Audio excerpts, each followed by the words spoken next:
Hello साथियों, welcome to the Exampur. हमें एग्जामपुर कलम से क्रांति। नमस्कार, नमस्ते, गुड इवनिंग। तो क्लास आपकी शुरू हो चुकी है। हमारे साथ सभी विद्यार्थी जुड़ जाएंगे। शेयर कर देंगे एक बार क्लास को, लाइक करेंगे और सब्सक्राइब करेंगे चैनल को।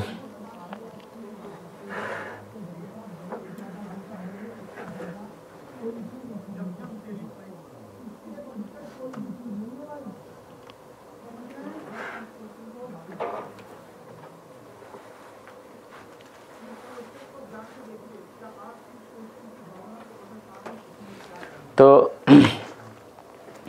चलो, मैं लेट हो गया तो आप भी तो लेट हो गए। आप भी तो नहीं आए अभी। कहाँ चले गए आप सभी लोग? आज सर्दी की वजह से निकलना नहीं चाह रहे रजाई से। हैं, चलो आ जाओ, हम लोग शुरू करते हैं। और आज कल हमने यहाँ पे छोड़ा था कि बहुत सारे हिस्टोरिकल प्लेसेस ऑफ यूपी के बारे में हम लोगों ने देखा था। उसके आगे हम लोग चलते हैं, ठीक है। उसके आगे हम लोग चलते हैं और आगे एक जगह है उत्तर प्रदेश में, चित्रकूट। क्या है? चित्रकूट। भगवान श्री राम को चित्रकूट अगर देखा जाए तो बुंदेलखंड में पड़ता है, ठीक है। और हमारी रामायण जो हिंदुओं का पवित्र ग्रंथ होता है, जो हम सबका एक पवित्र ग्रंथ है रामायण, उसमें काफी वर्णन किया गया है चित्रकूट का। इसके बारे में कहा जाता है कि भगवान श्री राम को जब वनवास दिया गया था, भगवान श्री राम को जब वनवास दिया गया था, तो भगवान श्री राम अपने वनवास के समय पर इस चित्रकूट में ठहरे थे। यहाँ पर कुछ समय उन्होंने बिताया था। यहाँ पर उन्होंने वनवास के समय पर कुछ समय बिताया था चित्रकूट में। कहा जाता है कि जब उनके छोटे भाई भरत उनसे मिलने गए थे, क्या हुआ था? उनके छोटे भाई भरत जब उनसे मिलने पहुंचे थे वन में, तो इसी जगह पर मिले थे, इसी चित्रकूट में मिले थे भगवान श्री राम से भरत। यहाँ पर एक भरत कूप भी है। क्या है? यहाँ पर एक क्या है? भरत कूप भी है। ये आपके एग्जाम में पूछा भी जा चुका है, ठीक है। तो यहाँ पे क्या है? एक भरत कूप भी है रामायण काल का। यहाँ पर ही भगवान श्री राम का राज्याभिषेक किया था भरत ने। तो राज्याभिषेक के लिए जो जल इकट्ठा किया गया था, जो जल संग्रह किया गया था, आज भी यहाँ पर जल संग्रह अर्थात वहां पर एक तालाब बनाया गया जहां पर भगवान श्री राम का राज्याभिषेक हुआ था। तो इसका ऐतिहासिक महत्व बहुत ज्यादा है। भरत कूप भी है यहाँ पर। क्या है? एक भरत कूप भी है। और भगवान श्री राम के राज्याभिषेक के लिए यहाँ पर जल इकट्ठा किया गया था। तो आज भी जल संग्रह तालाब यहाँ पर बना हुआ है। तो अगर मैं चित्रकूट की बात करूं तो यहाँ पे एक नदी भी है जिसे मंदाकिनी या पयस्विनी नदी कहते हैं, ठीक है। एक नदी भी है यहाँ पर जिसे हम मंदाकिनी या पयस्विनी नदी कहते हैं। यहीं पर भगवान श्री राम ने अपनी कुटिया बना के और छोटे भाई लक्ष्मण के साथ और माता सीता के साथ यहाँ पे निवास किए थे कुछ दिन तक। तो चित्रकूट का अगर देखा जाए तो चित्रकूट का ऐतिहासिक महत्व तो रामायण काल से बहुत ज्यादा है। यहाँ से 2-4 क्वेश्चन यही बन सकते हैं, ठीक है। बाकी हम लोग आगे चलते हैं। चित्रकूट के बाद हम लोग देखेंगे झांसी। अगर झांसी की बात करें तो झांसी से भी बहुत सारे क्वेश्चन आते हैं हमारे एग्जाम में। झांसी से क्या होता है? झांसी से भी बहुत सारे क्वेश्चन हमारे एग्जाम में आते हैं, ठीक है। अगर झांसी की मैं बात करूं तो झांसी की जो स्थापना हुई थी, झांसी भी आपके बुंदेलखंड में ही पड़ती है। क्या पड़ता है? बुंदेलखंड में ही पड़ती है झांसी, ठीक है। बुंदेलखंड में ही झांसी पड़ती है। अगर झांसी की मैं बात करूं तो झांसी की स्थापना सन 1613 में हुई थी। कब हुई थी? 1613 में इसकी स्थापना हुई थी। 1613 में इसकी स्थापना हुई थी।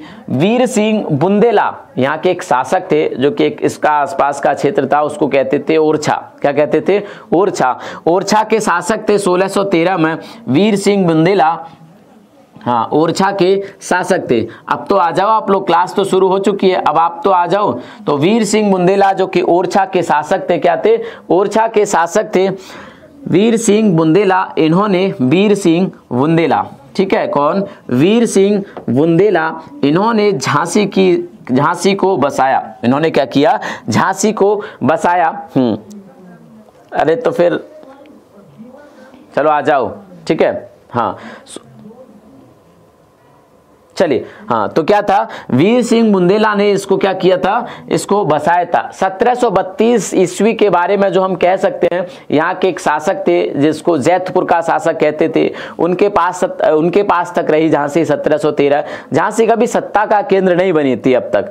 वीर सिंह बुंदेला ने इसको स्थापित जरूर किया, इसको बसाया, लेकिन इसको राजधानी नहीं बनाई।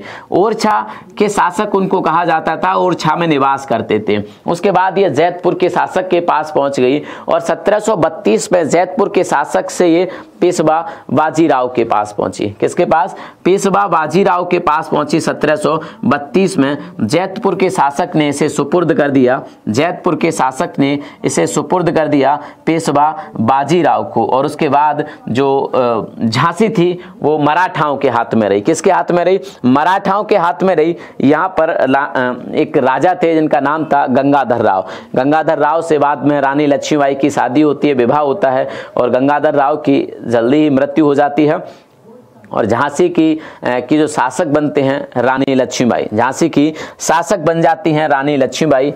और रानी लक्ष्मीबाई के बारे में अगर कहा जाए तो कहा जाता है कि रानी लक्ष्मीबाई को जो अंग्रेज अधिकारी था ह्यूस्टन, ठीक है, उसने 1857 की जो क्रांति थी, 1857 की जो क्रांति थी, उस क्रांति में जो अंग्रेज अधिकारी था ह्यूस्टन, इस हीरोज जो अंग्रेज अधिकारी था, उसने कहा था कि 1857 की क्रांति में अगर भारतीयों में, मतलब उस समय जो विद्रोह कर रहे थे अंग्रेजों के खिलाफ, तो उसने कहा था कि अगर मुझे किसी में मर्दानी दिखी, किसी में मर्द जैसी शक्ति दिखी या कोई मर्द दिखा तो वो झांसी की रानी थी। अर्थात उसने बड़े योद्धा से कंपेयर किया था, सबसे ज़्यादा डरा हुआ था झांसी की रानी से, रानी लक्ष्मीबाई से। और झांसी को इन्होंने आज़ाद भी करा लिया था 1857 से पहले ही झांसी को इन्होंने क्या कर लिया था?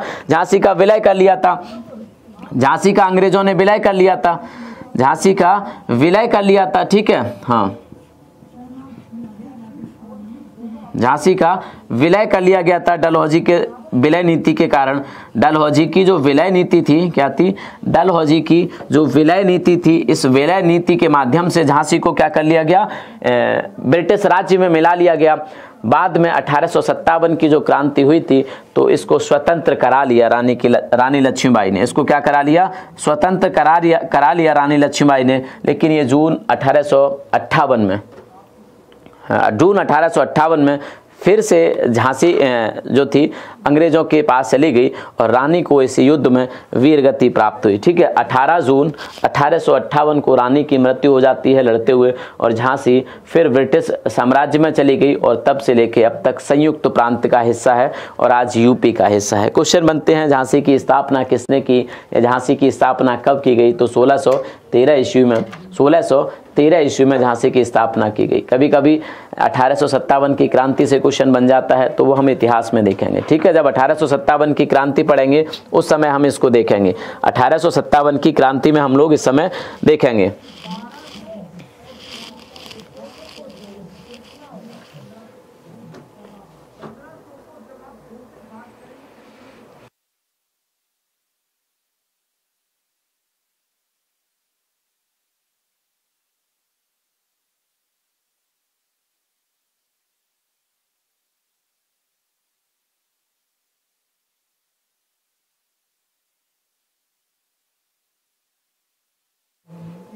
DRDO MTS, भाई इसकी तो तैयारी कर लो आप कांस्टेबल की, उसमें इंग्लिश आती है। DRDO MTS का सिलेबस लगभग वही है।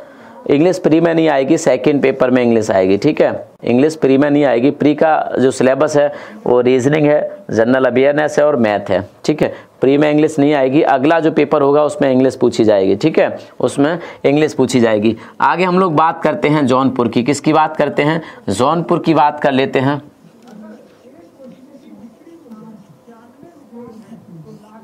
हाँ, जौनपुर की बात कर लेते हैं। तो अगर जौनपुर की स्थापना की बात करें, जौनपुर की स्थापना की बात करें तो आप सभी को पता होगा जौनपुर की स्थापना जौना खां की याद में फिरोज शाह तुगलक ने की थी। किसने की थी? फिरोज शाह तुगलक ने की थी।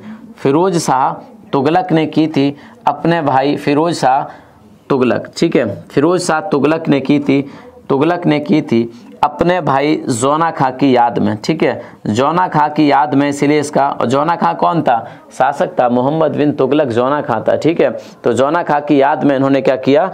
इस शहर को बसाया, जौनपुर को। इस शहर को जौना खां की याद में किसने बसाया था? फिरोज शाह तुगलक ने बसाया था। हम देखो जौनपुर से भी यहाँ पे बहुत सारे लोग हैं। तो जौनपुर को किसने बसाया था? 1359 ईस्वी में फिरोज शाह तुगलक ने 1359 ईस्वी में फिरोज शाह तुगलक ने। इसके बाद मलिक हुसैन शाह सरकी ने इसको दिल्ली सल्तनत से अलग करा लिया, क्योंकि अगर मैं बात करूं तुगलक वंश की तो तुगलक वंश दिल्ली का एक वंश था। दिल्ली सल्तनत पे शासन करते थे तुगलक वंश के जितने भी शासक हुए।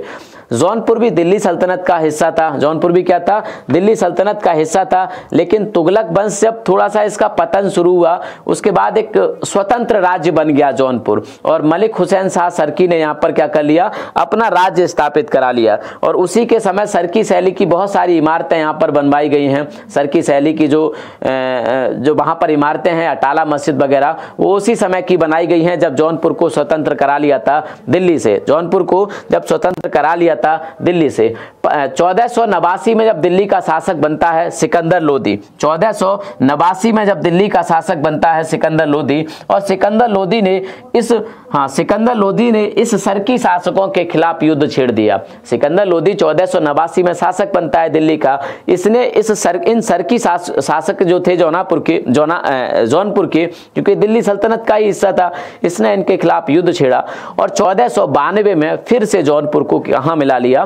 1492 में 1492 को क्या कर लिया? जौनपुर को,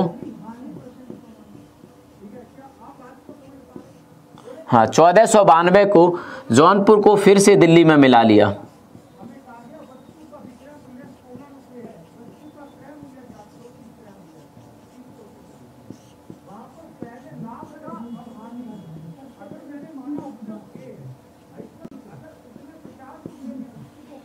फिर से क्या किया? दिल्ली में मिला लिया जौनपुर को, और जौनपुर उसके बाद दिल्ली सल्तनत का ही हिस्सा बन जाता है। ठीक है, हाँ अटाला मस्जिद, झंझरी मस्जिद भी यहीं पर है। ये सभी सरकी शैली के बने हुए हैं। ठीक है, ये क्या है? सरकी शैली की बनी हुई इमारतें हैं।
हाँ आवाज आ रही है मेरी?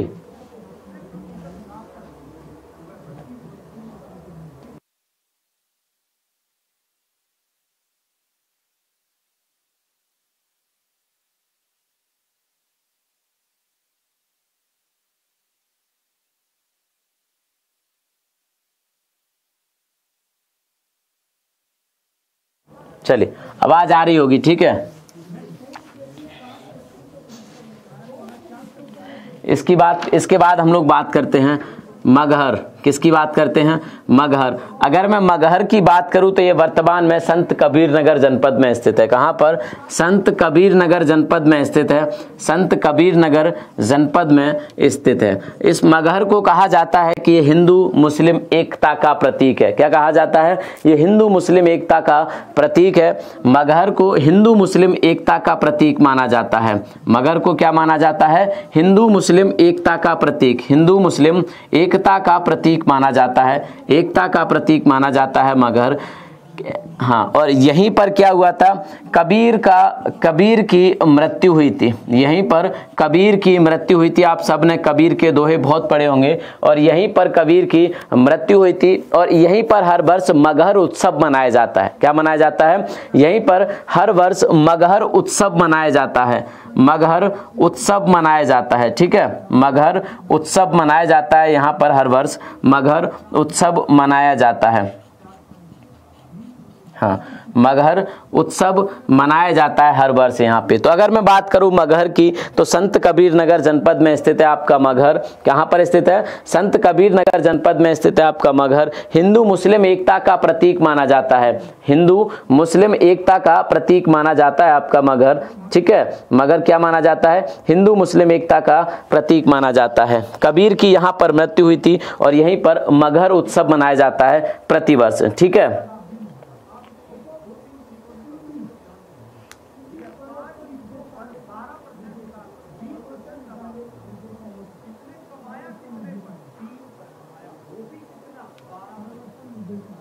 चलो आगे मैं बात करता हूं बिठूर की। किसकी बात करता हूं? बिठूर की। बिठूर की अगर मैं बात करूं, किसकी बात करूं? बिठूर की अगर मैं बात करूं तो बिठूर के बारे में क्वेश्चन पूछा जाता है।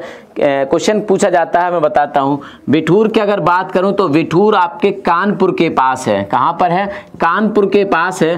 कानपुर से लगभग 24 किलोमीटर 25 किलोमीटर दूर है बिठूर। गंगा के किनारे बसा हुआ छोटा सा एक कस्बा कह सकते हैं बिठूर। इसके बारे में कहा जाता है कि यहाँ पर जब जो वाल्मीकि थे जिन्होंने रामायण की रचना की थी, वाल्मीकि जिन्होंने रामायण की रचना की थी, इसी बिठूर में इनका क्या था? इसी बिठूर में इनका आश्रम हुआ करता था। बिठूर में क्या हुआ करता था? वाल्मीकि जिन्होंने रामायण की रचना की थी, वाल्मीकि जिन्होंने रामायण की रचना की थी, ठीक है, जिन्होंने रामायण की रचना की थी, यहीं पर उनका आश्रम हुआ करता था। तो जब आश्रम यहीं पर था तो माता सीता भी यहीं पर रही होंगी। ठीक है, और इस बिठूर के बारे में कहा जाता है कि इसका जो प्राचीन नाम होता था, इसका प्राचीन नाम होता था, वो था ब्रह्मवर्त। क्या था? ब्रह्मवर्त इस बिठूर का प्राचीन नाम हुआ करता था। ब्रह्मवर्त। ये क्वेश्चन बार बार आता है कि निम्नलिखित में से किस जगह को ब्रह्मवर्त, पुराने समय पर ब्रह्मवर्त के नाम से जाना जाता था? ब्रह्मवर्त के नाम से जाना जाता था। तो राइट आंसर हो जाएगा हमारा बिठूर, जो कि कानपुर के पास है। रानी लक्ष्मीबाई के बारे में भी कह सकते हैं कि रानी लक्ष्मीबाई का जो बचपन था, बचपन में उन्होंने जो घुड़सवारी तलवार सीखी थी, वो सारी की सारी यहीं बिठूर में सीखी थी, और पूरा बचपन उनका यहीं बीता था। रानी लक्ष्मीबाई का बचपन भी यहीं बीता था। ये क्वेश्चन एग्जैक्ट पूछा गया कि निम्नलिखित में से किस स्थान पर रानी लक्ष्मीबाई का बचपन बीता था? तो राइट आंसर उसके लिए बिठूर होना चाहिए था। ठीक है, तो जो रानी लक्ष्मीबाई थी, जिनकी अभी हमने चर्चा की, रानी लक्ष्मीबाई का जो बचपन था, रानी लक्ष्मीबाई का जो बचपन था, ठीक है, बचपन में इनका नाम क्या होता था? आप लोग कमेंट करके बताएंगे कि रानी लक्ष्मीबाई का बचपन में नाम क्या था। ठीक है, तो रानी लक्ष्मीबाई का जो बचपन था इसी बिठूर में, गंगा के आसपास, गंगा के किनारे बीता था। बचपन बिठूर में ही बीता था। ठीक है, आप लोग नोट्स बनाते जाए करो। पीडीएफ चिल्लाते रहते हो। 50 कमेंट में मैं पीडीएफ की पढ़ लिया हूँ। ठीक है, और 50 कमेंट पढ़ लिया हूँ। और दूसरे जो लोग पूछ रहे हैं कि सर जूनियर असिस्टेंट के लिए जरूरी है, तो जूनियर असिस्टेंट का आपका एडमिट कार्ड आ गया है, उसके लिए भी जरूरी है, क्योंकि यहां से क्वेश्चन उसमें आएंगे। ठीक है, यहां से क्वेश्चन उसमें आ जाएंगे। हाँ, चलिए,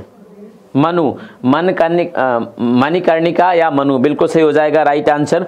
मणिकर्णिका, हाँ, मणिकर्णिका या फिर मनु। ठीक है,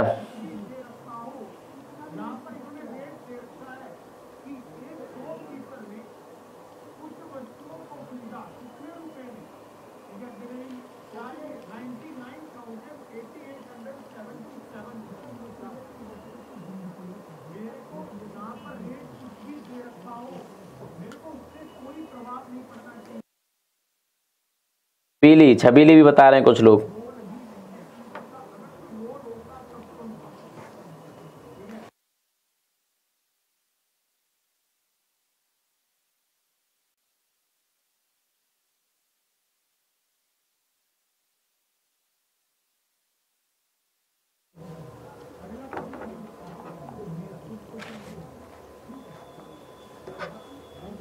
चलो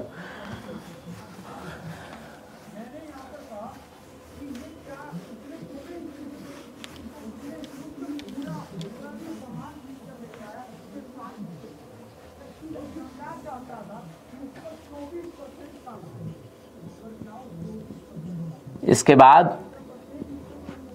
बाद हम लोग बात करेंगे कालिंजर की। किसकी बात करेंगे? कालिंजर की हम लोग इसके बाद बात करेंगे। अगर मैं कालिंजर की बात करूं तो ये प्रदेश के बांदा जनपद में स्थित है। कहां पर स्थित है? प्रदेश के बांदा, मनु और छबीली, बिल्कुल सही हो जाएगा। प्रदेश के बांदा जनपद में स्थित है आपका कालिंजर। ठीक है, कहां पर स्थित है? प्रदेश के बांदा जनपद में स्थित है आपका कालिंजर, बांदा जनपद में। यहाँ पर देखा जाए तो ज़्यादातर जो मध्ययुगीन समय था, मतलब मध्य इतिहास की बात करूँ तो यहाँ पर राजपूत शासकों का शासन हुआ करता था। यहाँ पर क्या था? इस कालिंजर में राजपूत शासकों का यहाँ पर शासन हुआ करता था। राजपूत शासकों का यहाँ पर शासन हुआ करता था। राजपूत शासकों का यहाँ पर शासन हुआ करता था। इसके बारे में कहा जाता है कि जो कालिंजर का किला है, कालिंजर का जो दुर्ग है, बहुत ज़्यादा महत्वपूर्ण है और बहुत ज़्यादा मुश्किल माना जाता था इसको जीतना, क्योंकि यहीं पर जो आपका शेरशाह सूरी था 1245 में, यहीं पर उसकी मृत्यु हो गई थी। 1245 में यहीं पर इसकी मृत्यु हो गई थी। 1022 की अगर बात करूं, 1022 की बात करूं तो इस पर महमूद गजनबी ने भी आक्रमण किया था, लेकिन इसको छीनने में सफल नहीं हुआ था। महमूद गजनबी ने भी इस पर 1022 ईस्वी में 1022 ईस्वी में इस किले पर आक्रमण किया था। महमूद गजनबी की अगर बात किया जाए तो इसने ढेरों भारत पर आक्रमण किए थे और इनके बारे में कहा जाता है कि इनका शासन करना उद्देश्य नहीं था भारत पर। भारत से जो धन होता था, धन संपदा होती थी, उसको लूट के ले जाना, यही इनका मकसद हुआ करता था। तो इसने इस किले पर भी आक्रमण किया 1022 ईस्वी में। उस समय यहाँ के शासक थे गंड। कौन थे? उस समय यहाँ के शासक गंड थे। इनसे इस किले को इसने छीनने की कोशिश की। गंड से महमूद गजनबी ने इस किले को छीनने की कोशिश की। महमूद गजनबी ने इस किले को छीनने की कोशिश की, लेकिन महमूद गजनबी इसमें सफल नहीं हो पाया। लेकिन सफल हुए कौन हुआ? 1202 ईस्वी में 1202 ईस्वी में कुतुबुद्दीन ऐबक ने इस किले को जीत लिया और उस समय यहाँ के शासक थे राजा परमर्दी देव। कौन थे? राजा परमर्दी देव से कुतुबुद्दीन ऐबक ने 1202 ईस्वी में कुतुबुद्दीन ऐबक ने क्या कर दिया? 1202 ईस्वी में कुतुबुद्दीन ऐबक ने क्या किया? यहाँ के राजा परमर्दी देव को पराजित किया। ठीक है, परमर्दी देव को पराजित किया इन्होंने।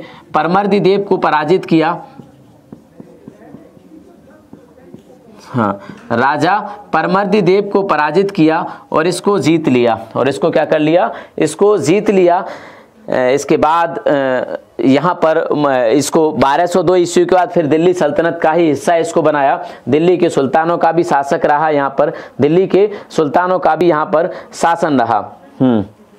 हाँ, 1245 उसके बाद फिर वापस किया यहाँ के शासकों ने, जो राजपूत शासक थे। 1245 में शेरशाह सूरी ने इसको जीतने की कोशिश की, लेकिन शेरशाह सूरी के बारे में कहा जाता है कि शेरशाह सूरी अपने ही गोले से यहाँ पर उसकी मृत्यु हो गई। अपना ही गोला इस पर चल गया और इसकी मृत्यु हो गई। तो क्या हुआ? 1245 ईस्वी में 1245 ईस्वी में, ठीक है,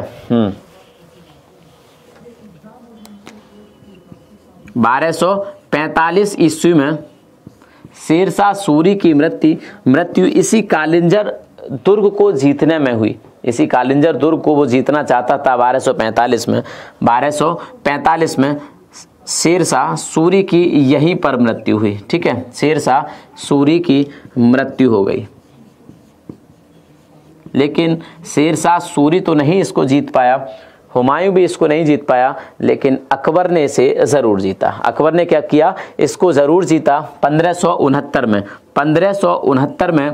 1569 ईस्वी में अकबर ने इस किले को ज़रूर जीता। और उस समय यहाँ के कालिंजर के जो शासक थे राजा रामचंद्र, कौन थे, राजा रामचंद्र। अकबर ने राजा रामचंद्र से 1569 ईस्वी में इस कालिंजर को जीत लिया। और ये कालिंजर अब अकबर के जो साम्राज्य था, हम सम्राट कहते हैं अकबर को, क्योंकि इनका जो साम्राज्य था एक तरफ गुजरात तक फैला हुआ था, बंगाल तक फैला हुआ था, पूरा उत्तर भारत इनका था, लगभग दक्षिण भारत तक भी इनकी पहुंच हो गई थी। तो इन्होंने बहुत साम्राज्यों को जीता था, इसलिए हम इनको सम्राट कहते हैं। उनमें से आपका क्या था, 1569 को अकबर ने राजा रामचंद्र को पराजित करके, किसको पराजित करके, राजा रामचंद्र को, हाँ 1569 में राजा रामचंद्र को पराजित करके इस कालिंजर दुर्ग को जीतने में सफल हुए। इस कालिंजर दुर्ग को क्या हुआ, जीतने में सफल हुए।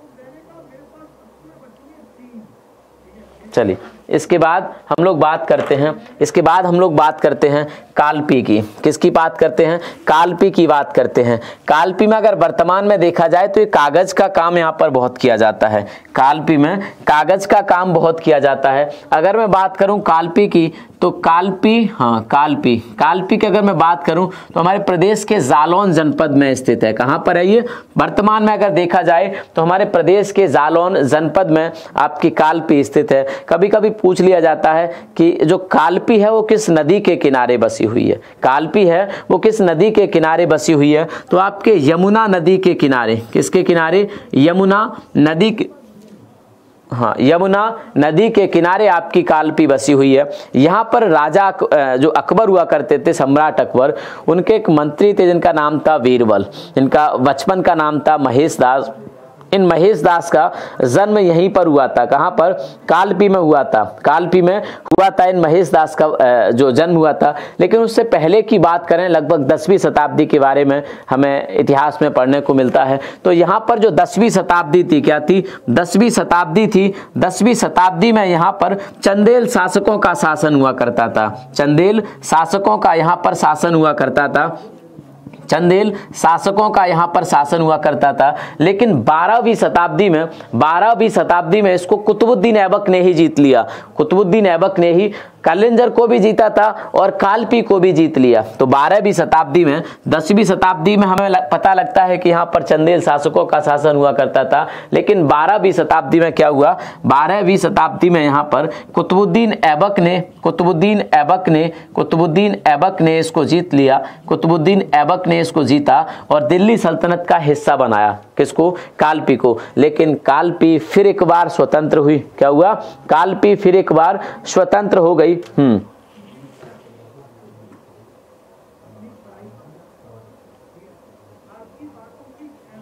हाँ यमुना किनारे, अच्छा कह रहे हैं शिवम की यमुना किनारे, शिवम यादव मेरा घर है।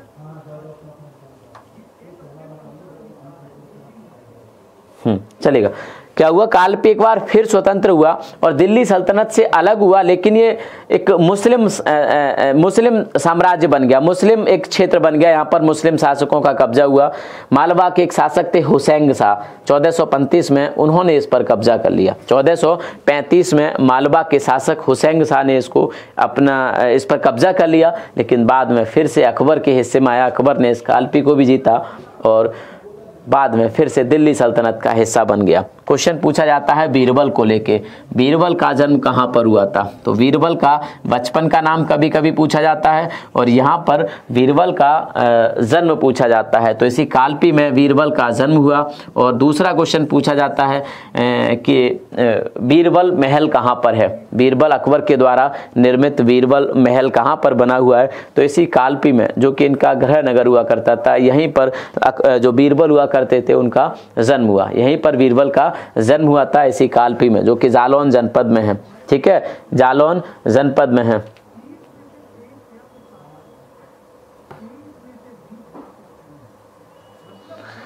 देखो भाई, मेरा विधायक भी बता रहा है कि विधायक है यहां से कौन।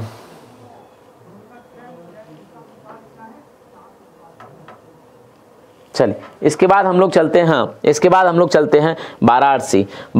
वाराणसी की अगर हम लोग बात करें तो वाराणसी के बारे में कहा जाता है कि ये दो नदियों के बीच में है। ठीक है, ये क्या है, दो नदियों के बीच में वाराणसी बसी हुई है। ठीक है, दो नदियों के बीच में आपकी वाराणसी बसी हुई है। एक तरफ आपकी बरोड़ा है, एक तरफ 80 है। क्या है, 80 घाट आपने सुना होगा। ठीक है, तो एक तरफ दो नदियों के बीच में बसी हुई है आपकी वाराणसी, दो नदियों के बीच में बसी हुई है आपकी वाराणसी। तो एक तरफ आपकी क्या है, एक तरफ आपकी वरुणा है। ठीक है, एक तरफ आपकी वरुणा है और दूसरी तरफ आपकी 80 है। क्या है, दूसरी तरफ आपकी 80 नदी है और इन दोनों को मिला के क्या कहा जाता है, वाराणसी कहा जाता है। वाराणसी के बारे में कहा जाता है कि विश्व के प्राचीनतम नगरों में से एक है। विश्व के, न कि भारत के, विश्व में जितनी भी नगरीय सभ्यता मिलती है या जो पुराने नगर हैं उनमें से एक है। विश्व के सबसे पुराने नगरों में गिना जाता है। क्या है, विश्व के सबसे पुराने नगरों में गिना जाता है। विश्व के सबसे पुराने नगरों में गिना जाता है वाराणसी। ठीक है, विश्व के सबसे पुराने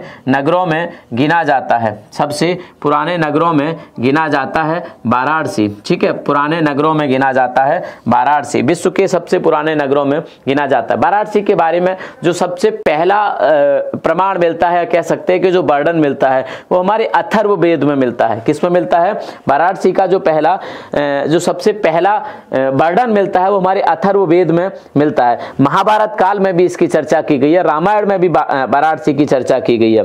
ठीक है, हाँ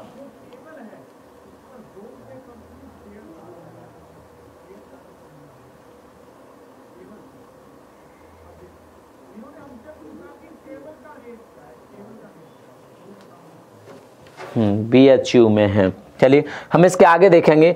और जो महाभारत में चर्चा की गई है, महाभारत में इसकी चर्चा है, रामायण में इसकी चर्चा है, रामायण में इसकी चर्चा है, हमारे अथर्ववेद में इसकी चर्चा की गई है। महाभारत में एक चर्चा है और उसमें लिखा गया है कि इसकी स्थापना किसने की। तो इसके संस्थापक माने जाते हैं राजा दिवोदास। कौन माने जाते हैं, महाभारत के हिसाब से। महाभारत में कहा जाता है कि इसकी स्थापना किसकी, वाराणसी की जो स्थापना की थी वो की थी राजा दिवोदास ने। किसने की थी, राजा दिवोदास ने इस नगर की, राजा दिवोदास ने इस नगर की स्थापना की थी। राजा दिवोदास ने इस नगर की स्थापना की थी, किसकी, वाराणसी की। और आज के समय पर कहा जाए ये शैव धर्म से संबंधित है, हिंदू धर्म से संबंधित यहाँ पे लोग प्राचीन समय से रहते आए हैं। इसको कहा जाता है कि इसमें गंगा के बहुत ज़्यादा घाट हैं, घाटों वाला शहर है, मंदिरों का शहर भी कहा जाता है, घाटों का शहर, मंदिरों का शहर कहा जाता है वाराणसी को। और वाराणसी के अगर वर्तमान परिप्रेक्ष्य में बात करें तो इसको कहा जाता है कि यहाँ पर सिल्क का काम बहुत ज़्यादा होता है, रेशम का काम बहुत ज़्यादा होता है। यहाँ की जो रेशमी साड़ियाँ हैं बहुत ज़्यादा फेमस हैं वाराणसी की। हाँ, राजा दिवोदास को माना जाता है शहर का संस्थापक, इस संस्थापक कह सकते हैं। ठीक है, बिल्कुल, हाँ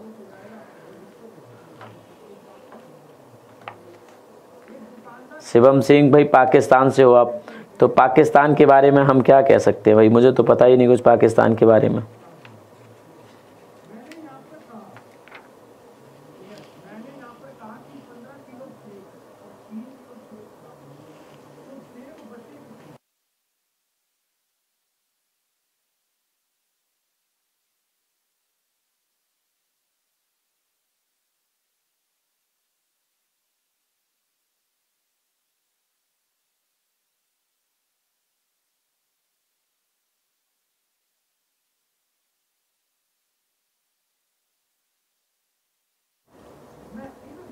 कन्नौज मैंने कल कराए तो था, कन्नौज कराए तो था कल वाली क्लास, क्या आपने नहीं देखी?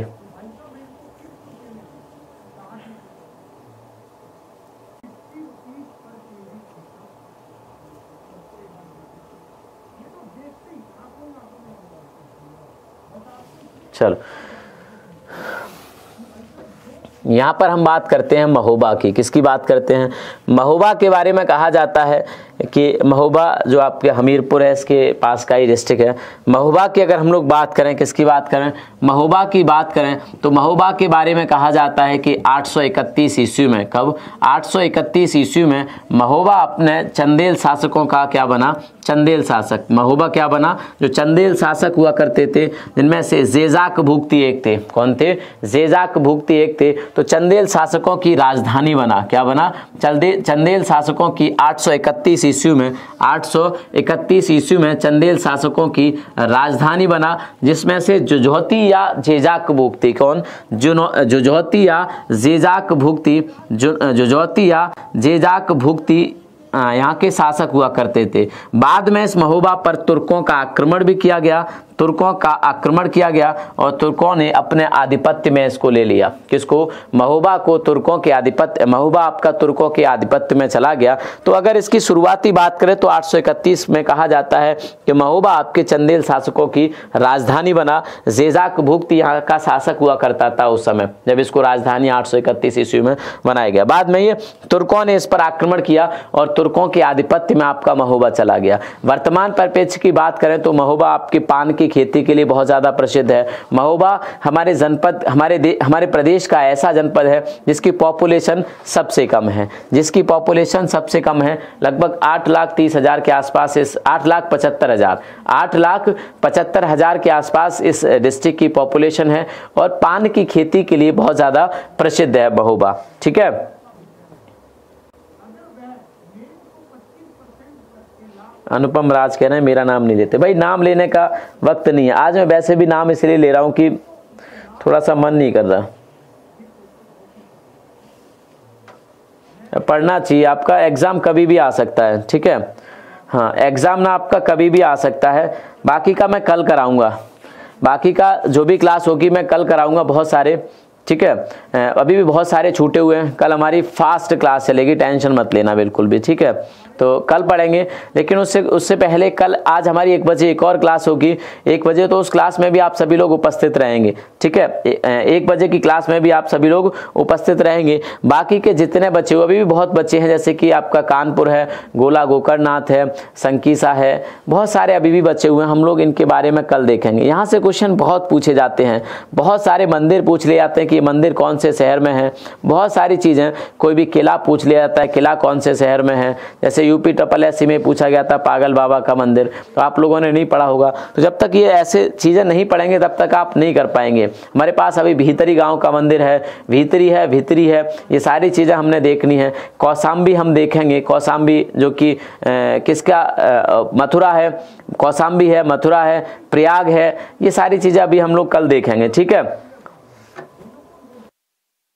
हाँ बदायूं के बारे में क्या पूछा जाता है, बताएंगे, बदायूं के बारे में ही बताएंगे। बदायूं आपके सल्तनत काल से जुड़ा है, इल्तुतमिश वगैरह के समय से, तो इसके बारे में भी, बलबन वगैरह के समय से, इसके बारे में भी हम लोग बात कर लेंगे। ठीक है,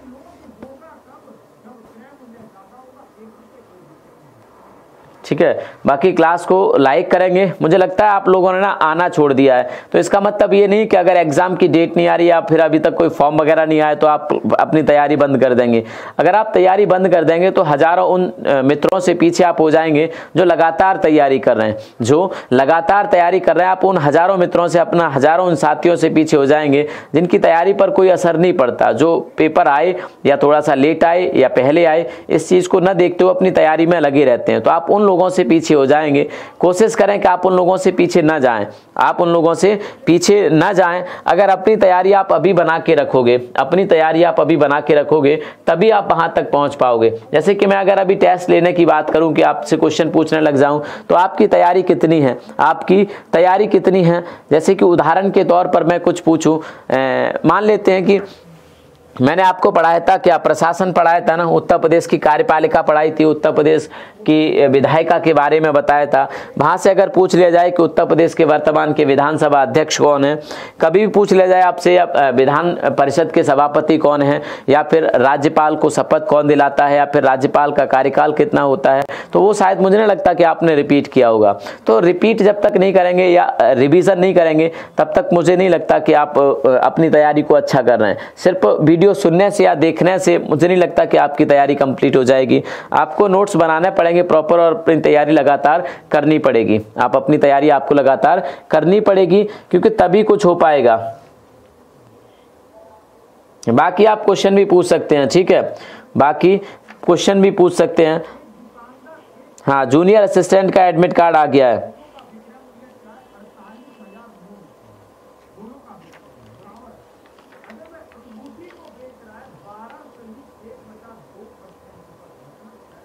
हाँ, जूनियर असिस्टेंट का एडमिट कार्ड आ गया है, ठीक है।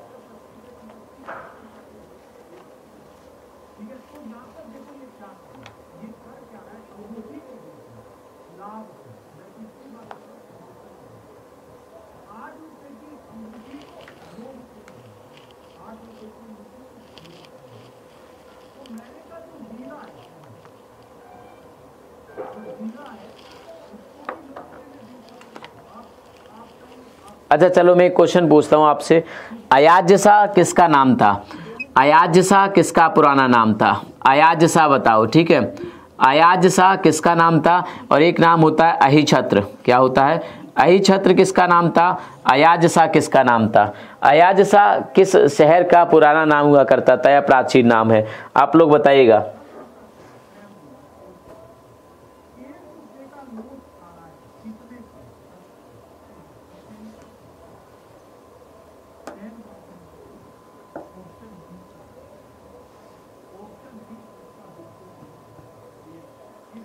अयाजसा बताओ।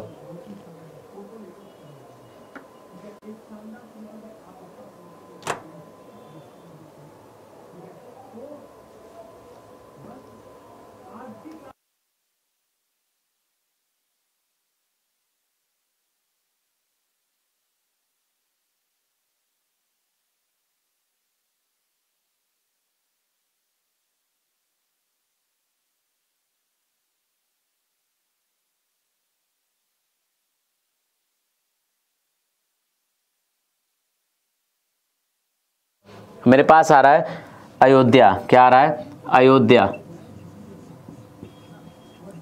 और अहिछत्र किसका प्राचीन नाम था? अहिछत्र क्या था, किसका प्राचीन नाम है?